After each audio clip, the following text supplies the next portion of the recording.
Hello and welcome to Dungeon Master Talk, a podcast by Dungeon Masters for Dungeon Masters. I am Dungeon Master Shay, and with me, as always, is... Dungeon Master Kyle. How are you doing today, Shay? Kyle, if I would be any better, I would be playing D&D. How are you? I'm doing fantastic, sir. And agreed, the only thing better than talking about D&D is playing D&D, so this is the next best thing, as always, on our podcast. Welcome to the recap podcast. No, I'm kidding. Listeners, we are so excited that you are here again with us this week. A couple of housekeeping things. First of all, we are working through technical issues on my side. Hopefully, we will get that fixed soon. I do apologize for that, and we will get that fixed. Another thing, if you are enjoying this podcast, we would just really appreciate it if you would do us a favor and subscribe on your favorite platform of choice. Hit the follow button, the subscribe button, all of the technical stuff that I don't really follow. Also, if you'd be inclined to leave us a 5-star review, we would be super appreciative of that.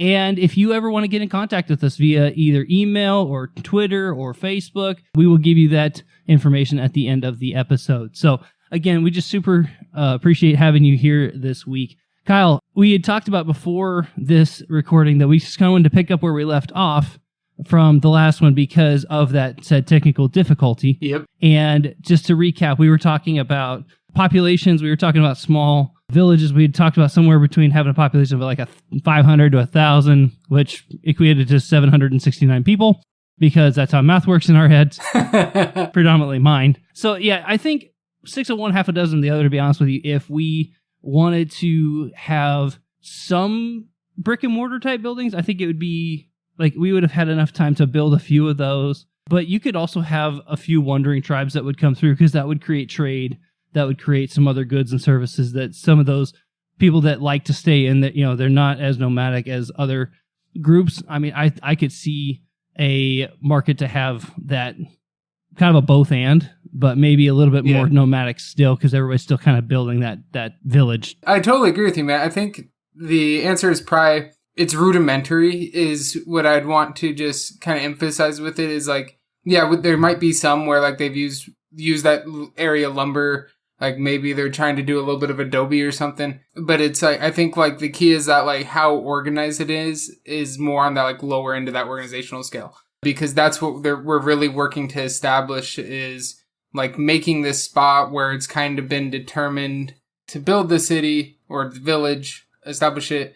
And maybe even within the villagers, maybe there's even some land disputes going on. And like that can be some of the conflict that has to be resolved is like, hey, not only are there external forces that are going to want to pillage this because we're actually collecting wealth, we're actually collecting food, we're actually collecting water here. Water probably being a premium thing. Because if you look back at like history, a lot of actual like conflicts, wars and stuff, it's centralized around where water is. Because you need water to live. So if we're like diverting a river to supply water here, or just like setting up shop near a river at an easy access point, hello, war, like battles happening here now. Maybe there's that external conflict factor of like, hey, you're near water, you have these resources, but then also like internal conflicts too. Of like, hey, we started up, this person was like, yeah, I'm going to pitch my tent here or build my little hut here. And then like all this land is mine. And then somebody's like, man, I'm building a hut here now. Cause like, that's like very real conflict that's happened. It's like tales old of time type stuff. So maybe that opportunities for conflict mitigation or alliances and enemies to be formed for the party goers. I mean that land contracts weren't a thing until a lot later. So yeah, it's definitely a he said, here's the property line. Right. And really with this, like what we're establishing is there's not an overarching kingdom. There's not a final lord to take your conflict to resolve this. At least to start. Maybe that's getting established. Maybe maybe more than one people are trying to wear that hat. Side quest, maybe your party's going to become the first political group.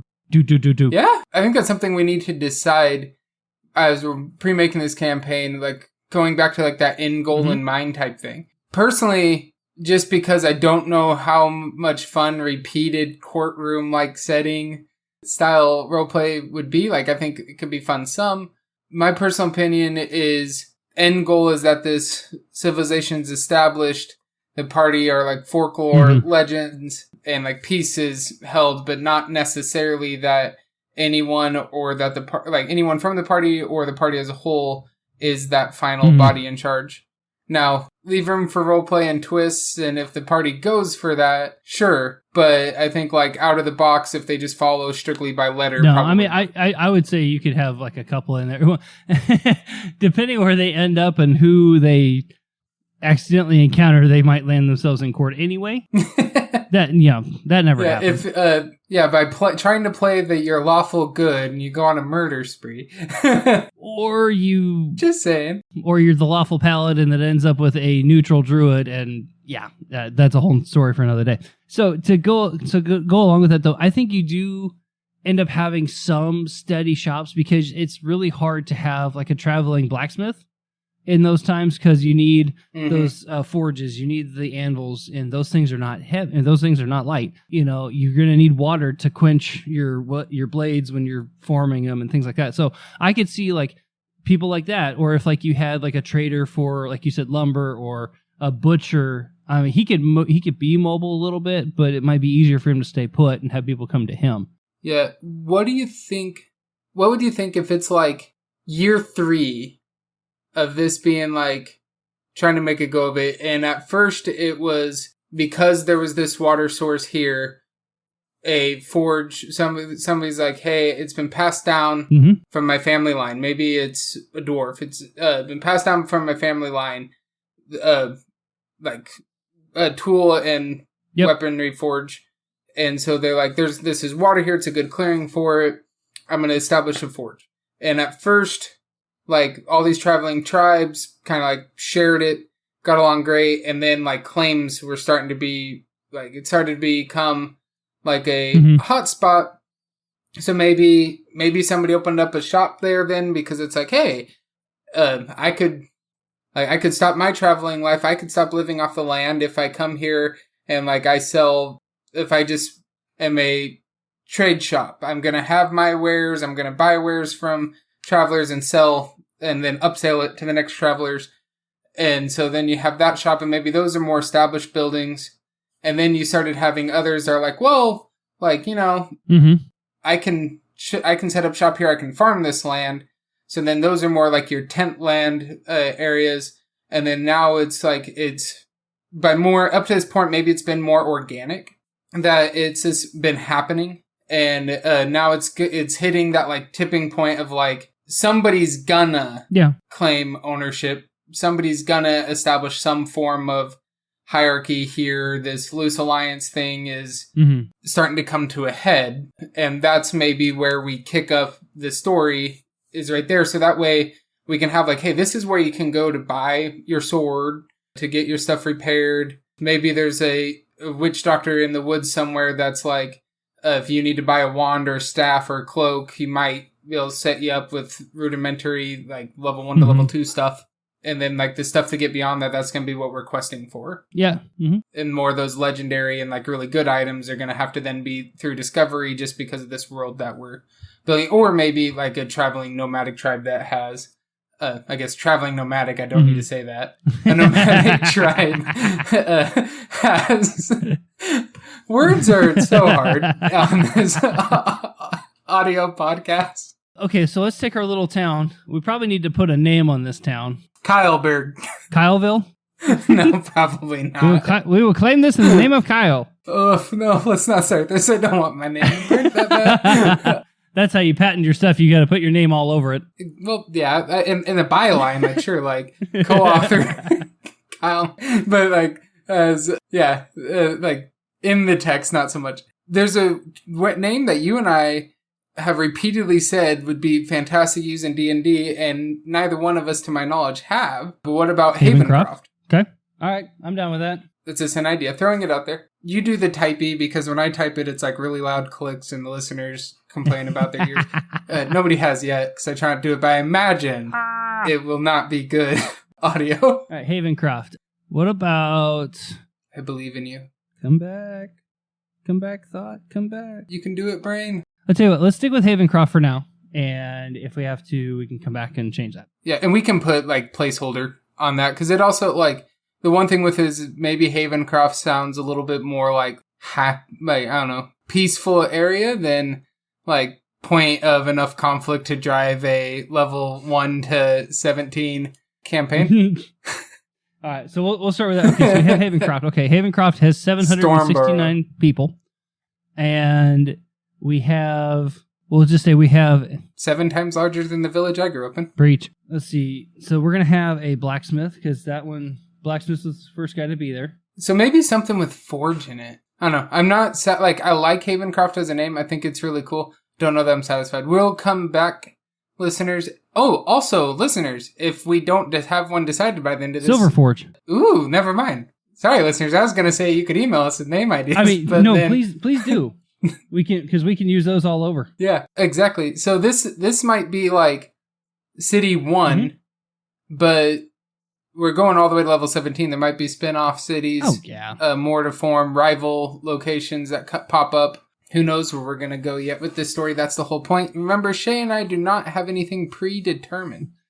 So, Silverforge... Y'all are living rent-free inside our heads for the lengths of these episodes, so have fun with that. I feel like I should be paying them to occupy my head, but like, enter at own risk. I'm really glad I don't charge me rent. Exactly. We have a blacksmith. We'll say we have...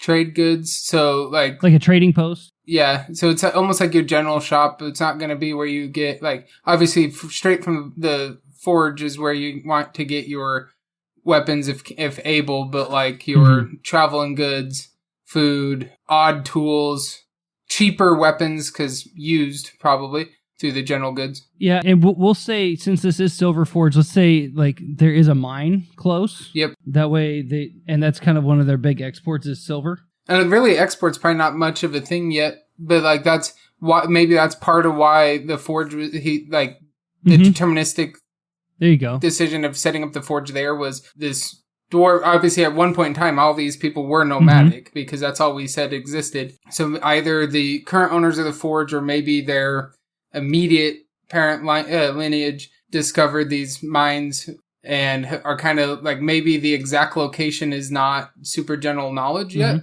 because it's kind of like that's our key to life here, basically. Okay, and then maybe we'll have just like a small tavern, like holds maybe like 15, 20 beds. I think a pub bar thing is almost like essential to, if you gather more than 50 people, we're going to have a watering hole. So, but that's kind of like your central like food. Yeah. I guess the trading post could be within the bar too, or the tavern too.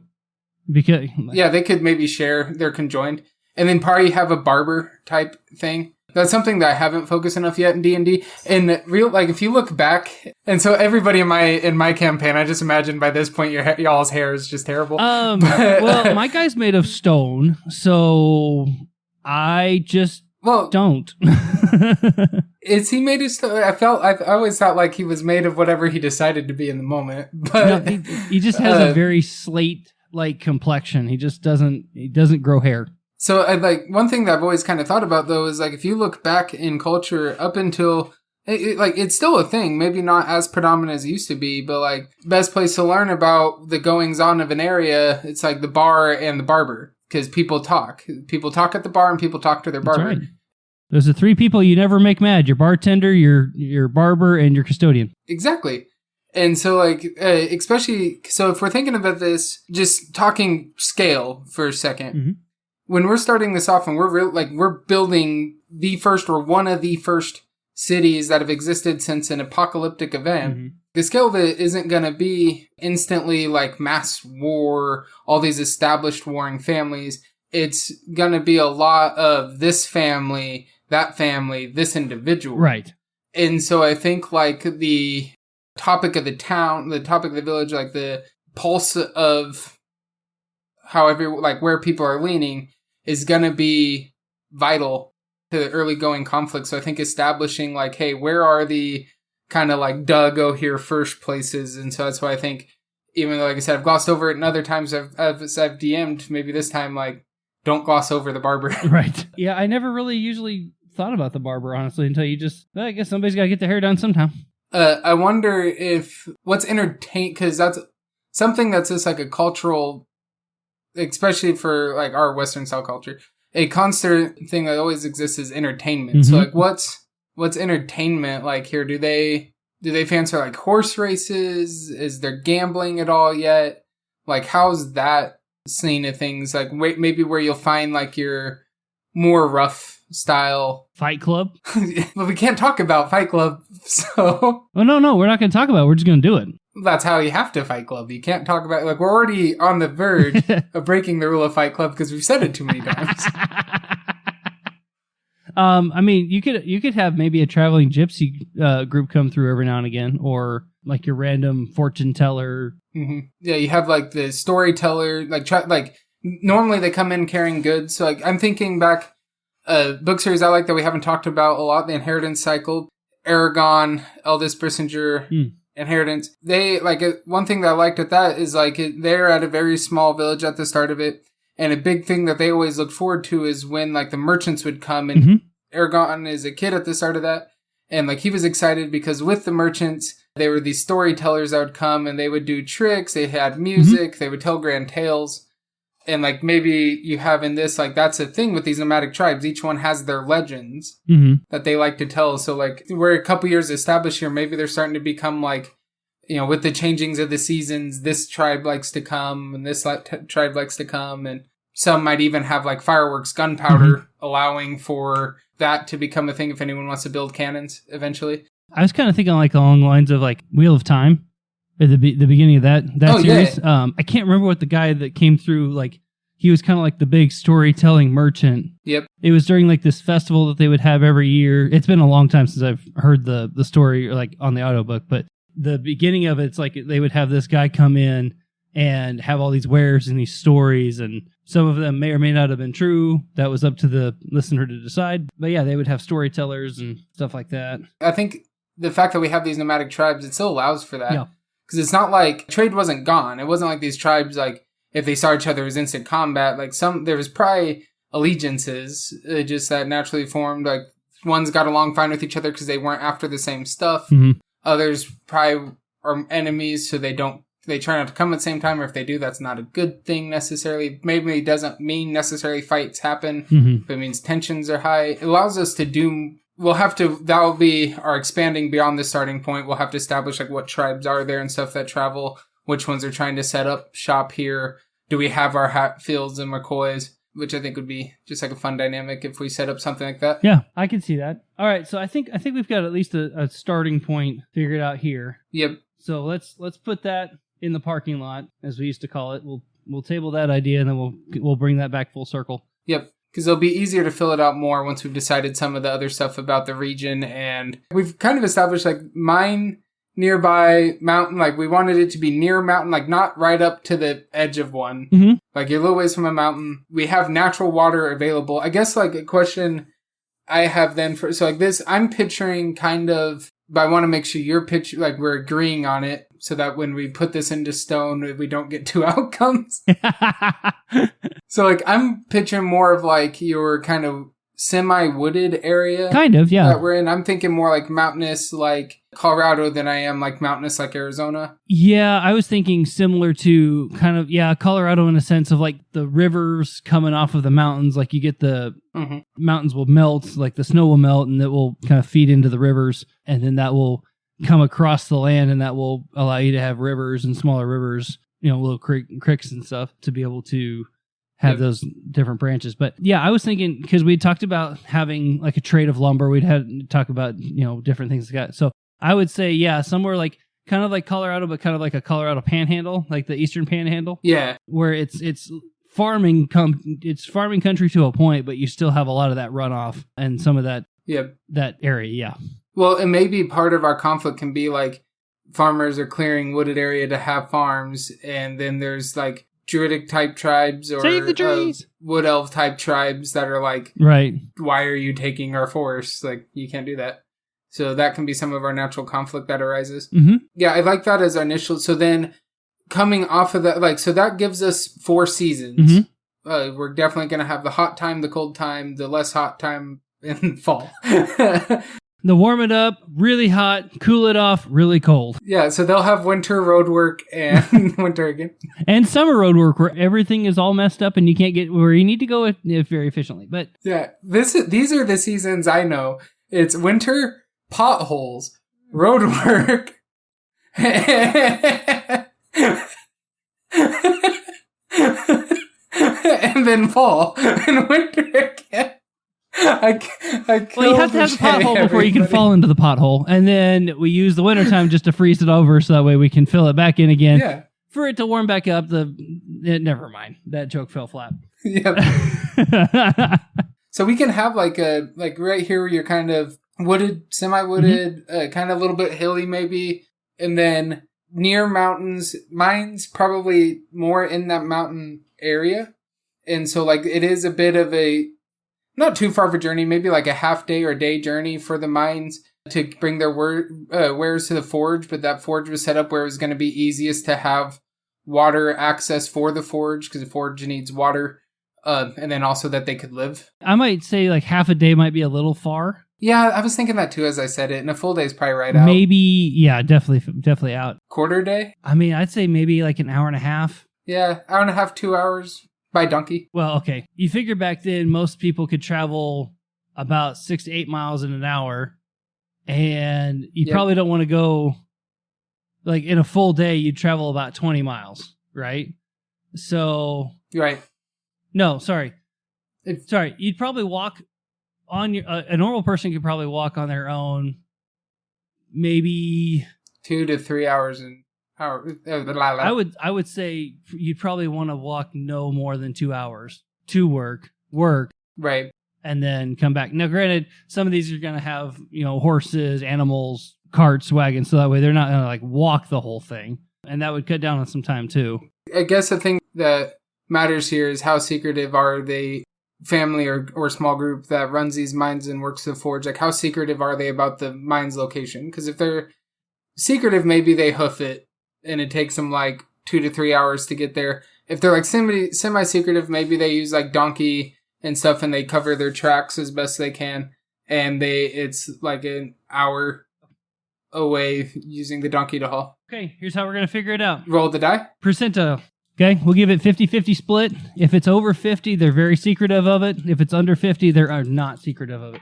Okay. 33, they are not secretive of it. Love it. Okay. So yeah, then they probably use horses, mules. It takes like an hour to get to the mines. If you were to not do that, you're going to hoof it. It's probably going to take you 2 to 3 if you're just going to walk it. Works for me. Okay. So and like the workers, they typically ride because that's just easier. Or you set up, maybe there's like little huts nearer to the forge, and their journeys are more when they come in. Or the family caravans the workers out there and brings them back. And like, if that can be something that party goers, if they're like, we're broke, we need money. Well, it's like, go work a day in the mines. You just go hop on these trailers and you'll be like on these cabins. Yep. What is the words I want? Hop on the buggy and we'll take you to work. I can picture what I want to say. Wagons. Yes. Why was that hard? Listeners, it has been a day. So, like, if we're that far from the mountain, so you're not far from the mountain. So maybe there's still like a little bit of, like, you can occasionally find stone in the ground. Yeah. A little bit of hills, definitely trees. Yep. This village, maybe they've cleared a few trees to allow it to start. And then as the further you get from the mountains, it probably transitions to more like a plain. So like thinking like central or eastern Wyoming. Mm-hmm. And then definitely like maybe south is like desert. Yeah. If you go south, you get into like more desert. Because I'm trying to give us as much different terrains, as we can to allow us to have some fun story opportunities. I'd say let's move the desert to the east, and we'll say to keep going east. Yeah, to keep going east, and then to the south, let's maybe make it more tropical. We'll make that more like rainforesty. It gets really heavy forest and rainforest, and then if you keep going, eventually you hit beaches and oceans. Yes, and then as you go north, you start getting the more heavy, dense wood. That's gonna, where you're gonna start getting colder, tundra type places. But and I'm not picturing this as kind of like a D-pad necessarily, where it's like tropical, wooded, stuff like that. Yeah, it's kind of gradual. Yeah, it's very gradual. And actually, what if we even had our starting point as kind of like almost like an oasis in a sense, because like off the other side of the mountains, that could be like your like massive farming country. Like that's a lot of your more dry lands. It's not desert, but it's just dry land. Yeah. Good farming soil, very good agriculture, livestock type areas. Yep. And so then time of year, we'll figure that out when. Yep. But at a time of year, it's common, like, if we're starting to get that, like, travelers will come over the mountain looking to sell Yes. Some farm goods. Or they'll bring their herds and they'll have there's like a livestock area or a butcher house. Slaughterhouse? Thank you. I don't know what you're Slaughterhouse, trying to say. yeah. That's Did I basically. say it? Yeah, but basically, that's where you process your meat. Yeah.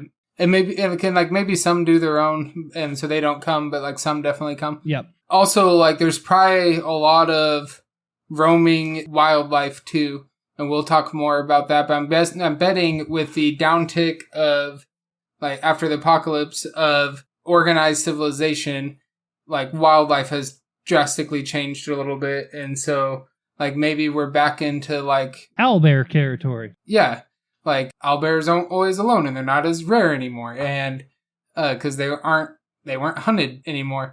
And so I think, like, that can open up more of, like, the fun, fantastical wildlife that D&D offers, or, like, maybe, like, some of those came into being, and, like, they're really starting to take off because nothing hunted them. Yep, exactly. It's like, what hunts an owlbear? I don't know. A very brave creature. Maybe north in the mountain range, like, nobody goes there because that's, like, dragons now. Ooh. So, like, there's, like, the don't go here area, and it's, like, maybe there can be a lot of legends about, like, the awesome gemstones that can be found there, but, like, you don't go there because the dragons will kill you dead. Enter at your own risk. Yeah, it's like, and there can be a lot of legends of, like, this tribe went there and never came back. And they were never heard from again. My Uncle Johnny swears that his cousin Alfred went and he came back, but he was missing his left side of his face, and he swore that he sold it to a goblin, and, like, I don't know, I got crazy. That's okay. He sold his lesser better half anyway, so, So, maybe not that part, but, like, there'll be legends. Yeah, moving on. Guys, not all of my ideas are good. In fact, very few. When I have a good one, I celebrate hard, and then I hope I remember it later. Yay! Okay, so should we, on our map, are we looking for, like, a circular globe? Are we looking for more of an island type thing? Like, we could have just described one island. Yeah, I think let's keep it to that for this, because I think in the way we're describing life after the apocalypse, I don't think I'm having a hard time in my head justifying mass sea travel. Just like maybe I need to open my mind more to it, or maybe that's something that we can come back on later if we feel like the story needs more. True. But to me, I'm thinking, like, a lot of that type of knowledge, like mass transit knowledge, had to have been heavily impacted, or the ability to formalize civilization probably would have reformed faster. Could have. Just because part of what's allowed civilization as we know it today to work is because of how easy it is for us to travel great distances now. Mm-hmm. There's obviously a lot more factors in that, but that's one of the big ones. So I think, like, in order for the kind of the setting that I think, like, we're describing to really be where it's at now, is a lot of that, like, we're back to you hoof it or you ride an animal, to where you're wanting to go, like, maybe boating down the river, but then, like, if we unveil a ship coming to harbor somewhere, I think that would be a huge deal at this point in time. Like, that people would be like, what in the literal heck is this? True. And I think since we're not really starting off in a port city, it would make it even a bigger deal because they're not going to be by a large body of water. But I think we could entertain the idea of different islands because that would give us more launching points. And think about this too, like, we had the elves, right? So the elves live for 1,000 years. That's older fair. Elves would have remembered some of those other islands if they existed. Yeah, so maybe we do need to vet out more. But just a thought, I think it would be a good idea to have multiple islands. A, for exploration, but B, just so that the world feels more real. Yeah, because for our world we have 7 continents. No, this is a one continent planet. This is like Coruscant. It's all one big. Yeah, I think you're right. You're convincing me. And that can also lead into our next bullet point a little bit of, are there any blood wars between races? Because like how forthcoming elves are with their ancestral knowledge to everyone else could be a talking point here, because like maybe to humans and dwarves, like the local area ones, like maybe the dwarves have legends of faraway lands across the water. But maybe they're starting to be like, but we don't know if that's true because like we haven't seen anybody. Right. And humans are like, yeah, whatever. We don't care. We live 60 years and bye. Yeah, I could make a case that they really don't know. Like it would be a literal myth to them. Anything outside of their continent would be a literal myth. Yeah, like the idea of a human saying like, yeah, I came from another continent. They'd be like, this person's possessed and we should kill him. You talk about blood wars. You could almost make a case that blood wars started basically right after the apocalypse, because everybody's just on a mine type mentality that, survival. They're trying to survive. Yeah. And any bad blood that they would have had with a mutation, or a mutation would have with with a original race, if you want to call it that. And by mutation, I'm talking like tieflings, orcs, Snuffnumbin, your dark elves, your all of those. Dragonborn would absolutely be almost rare, exclusively rare. I think like some of them have gotten close to that uncommon now at the just with the time that's passed, but some are definitely still rare. Like definitely like to me, Dragonborn, Tiefling, to keep those fun to play, they have to remain rare, right? I mean, I would make an exception for my players because they are technically special to the story, so I would allow them to be that one-off. Be like, wait, what? What are you? Yeah, and maybe they had a family that was that, but like interacting with people is probably not like their thing so much, because like especially tieflings, they're used to show up, get hunted, or drow for that matter. Yeah, because it's like drows like come out amongst elves and see what happens. It's not a happy day.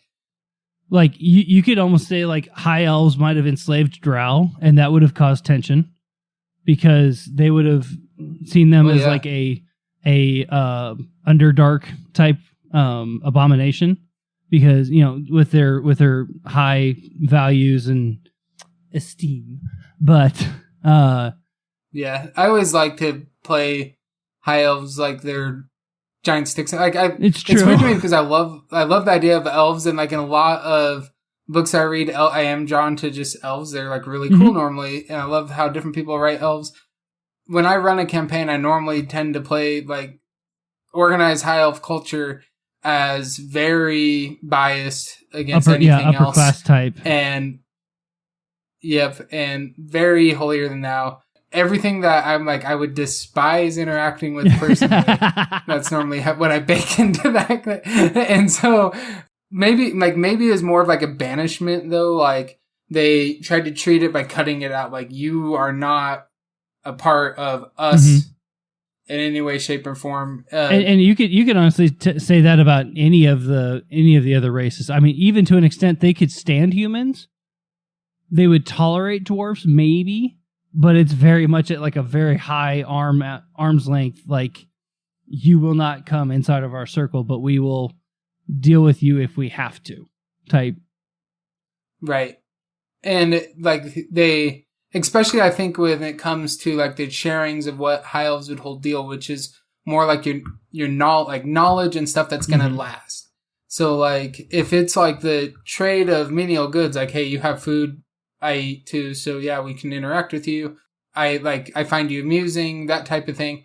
Sure, there's some interaction, but then the second you're trying to learn about stuff that like they know and they know you don't know, that's when they're gonna be like, nope, that's for us. That's not a you thing. You're not gonna be around later. Or if you start digging into their stuff, like you're actually intentionally trying to steal information from them or steal stuff from them. Yeah, land, sacred items. Because like I think elves are where we can have like that culture is where we can have hidden away some stuff that's fun discoverables, stuff from the before the apocalypse, ideas about like so like maybe the elves even have like hideaway ships to travel to other continents. Ooh, there's an idea, and that is like the super secretive stuff, and like they're And we could, like, it depends on how deep we want to go with this. We can even have, like, hidden culture, hidden cities, hidden... I like where that's going. Yeah, like, it's like we think we're starting the first civilization only to find that, like, oh, these elves have, like, after the apocalypse, like, very quickly, they had hidden towns and like that, like an elf would be able to find, but a human wandering around, if you found it, they probably killed you. Or yeah, and that would create animosity too, because like humans or dwarves or any other group would be like, how dare you hold out on me? You know, how dare you try to just keep this for yourself? And now, granted, obviously, I found it, I keep it, but you know, and some people are nicer about it than, you know, some groups are nicer about it than others, but you know, like if they really just wanted to be like, nope, nobody's ever touching this stuff, then yeah, that could create some animosity too. And even you could even have animosity with like orcs and tieflings, you know, because there could have been a similar bloodline in there somewhere where the mutation happened. I would contest because... And so they're like, we have a right to that. You're like, that's our same heritage and you're not keeping exactly. it to us. Like, you're not letting us... And I also think like maybe there's a little bit of natural tension between humans and orcs because like humans, we're like, I definitely think like have humans be guilty of it too and orcs be guilty of it. So that way it's like neither party is right per se. Like the plundering and raiding of campments and stuff. And like both have done it to each other. But if you ask one, like if you go and talk to the orcs, like the humans are the ultimate evil. They only ever steal and destroy your stuff, and they're out to get us. And then you talk to humans, and humans are like, well, orcs are savages. All they ever do is kill your younglings. So, like, never trust an orc. Oh, yeah. And it's like, so when you talk to one, the other one's ultimate evil. And I think, like, that can then be fun if we have somebody in the party who wants to be a half-orc or a full-blooded orc interacting with humans. That's the type of stuff that IRL, that's terrible. You never want to be in a role-playing game like this. Those tensions, that natural conflict, those motives, those character flaws make the game a lot of fun. Yeah, I would totally agree with that. All right, Kyle, as much as I would love to keep going, I think we should probably start recapping real quick. So in this episode, we kind of finished up the discussion of more nomadic versus settled down. This city is going to be, this village is going to be a little bit more of a mixture of both. It sounds like, if I'm understanding correctly, we've got some brick and mortar established shops, but it's still going to be very much a pass through town, people coming to trade. Yep.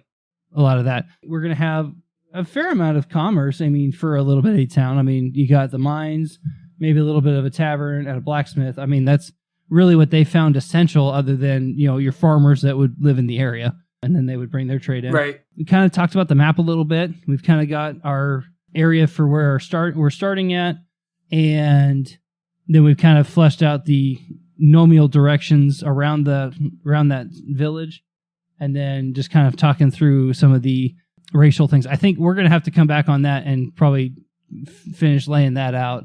Yeah, it needs more depth, but we got the idea. We'll have now. the general idea, at least, for going forward.